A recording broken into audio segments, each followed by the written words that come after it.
What is up, besties, and welcome back to my channel. My name is Scotty Holiday. I'm a queer creator and a huge Star Wars nerd, so if you're into either one of those things, please consider liking, subscribing, and following me on social media at Scotty Holiday SW for all my latest Star Wars content. For those of you who may not already know, I'm a huge fan of the Knights of the Old Republic video games, and I also just finished a rewatch of the Sequel Trilogy. So between rewatching these movies and the recent rumor of the KOTOR remake being cancelled, I've been thinking a lot about the different characters and lore they both added to the Star Wars universe, and more specifically, the similarities between Bastila and Revan's connection in comparison to Rey and Kylo Ren's. So that's exactly what I want to talk about in today's video. In both Knights of the Old Republic games, a large portion of the plot is centered around a Force ability known as a Force Bond, which is described as a connection of two Force sensitives through the Force. According to the game's canon, a Force Bond allowed its connected users to communicate feelings, thoughts, and images across large distances, and even granted greater coordination in battle, allowing one's will to bolster the strengths of the other.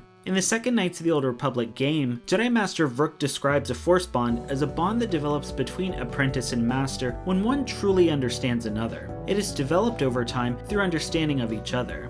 Unlike in current canon, Force Bonds were more easily attainable, usually developing between a Jedi Master and Padawan slowly over time. Force Bonds could also form naturally at moments of death or near-death experiences as well. On the flip side, Force Bonds were also not easily broken by choice and could never truly be removed, except in cases where a member of the bond's feelings change or die, but even in death, an emptiness or wound in the Force would remain, according to Jedi Master Zez-Kai-El. The most popular examples of Force Bonds in Legends come from the Knights of the Old Republic games, shared between Revan and Bastila Shan in KOTOR 1, and the Jedi exile Mitra Surik and Kreia in KOTOR 2. In current canon, Force Bonds still share a lot of the same characteristics as they did in Legends continuity. However, on rare occasions, these bonds prove capable of teleporting objects. Force Bonds could also be manipulated in secret using the dark side of the Force, as seen in the Clone Wars Season 6, where Palpatine and Count Dooku perform a dark ritual to draw on the bond once held between Dooku and his Jedi Master Yoda.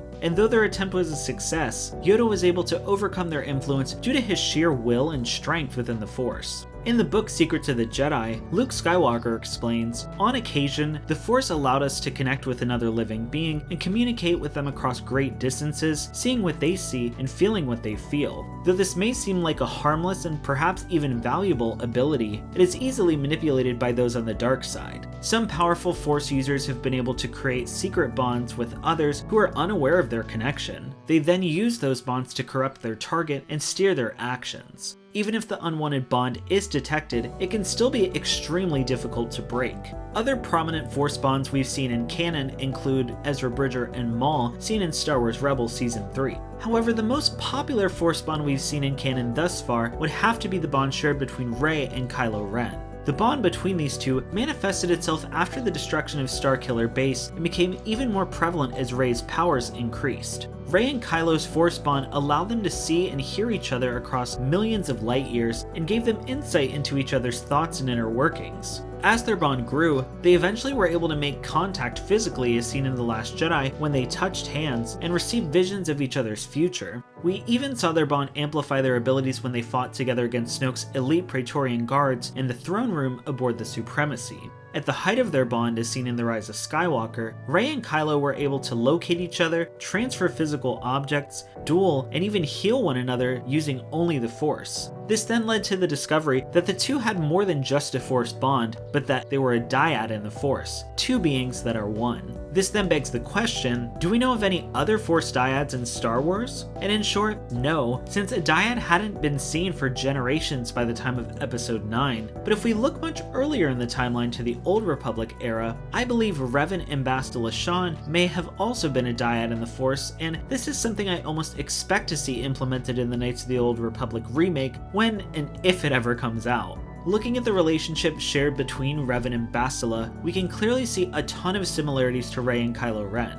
In both situations, we see the dark side and the light come together and form a bond within the Force, which for Bastila and Revan begins after their first duel, where instead of killing Revan, who is near death after their defeat, Bastila instead chooses to stabilize them. From here, Bastila and Revan begin to share thoughts and dreams, and as the events of the first game progress and Revan regains their strength in the Force, we see the connection between the two of them also grow within the Force. Similar to Kylo, Revan also has the unique experience of being both a Jedi and a Darksider, but Bastila, similar to Rey, remains mostly in the light despite a few darker tendencies. Given their deep connection in the Force, Revan and Bastila also eventually fall in love during the events of KOTOR 1, and one could argue the same happens with Rey and the redeemed Ben Solo by the end of The Rise of Skywalker, especially with the two sharing a kiss in Ben's final moments. Given both pairs' similarities and already established Force bond in Knights of the Old Republic, furthering Bastila and Revan's connection as a dyad in the Force would not only enhance their established story and lore, but also connect the game with the movies, and more specifically, the sequel trilogy, in a way that makes sense and feels natural. We know changes will have to be made in the remake, especially if they want to bring the game into canon, and this really feels like a decision that every fan could get behind. I would personally love to see this happen, but what do you think? Would you like to see Revan and Bastila's bond turned into a Force dyad? Let me know down in the comments or join my Discord to continue the conversation there. Make sure to like, subscribe, and consider following me on social media at ScottyHolidaySW for all my latest Star Wars content. Thank you all so much for watching, and as always, may the Force be with you.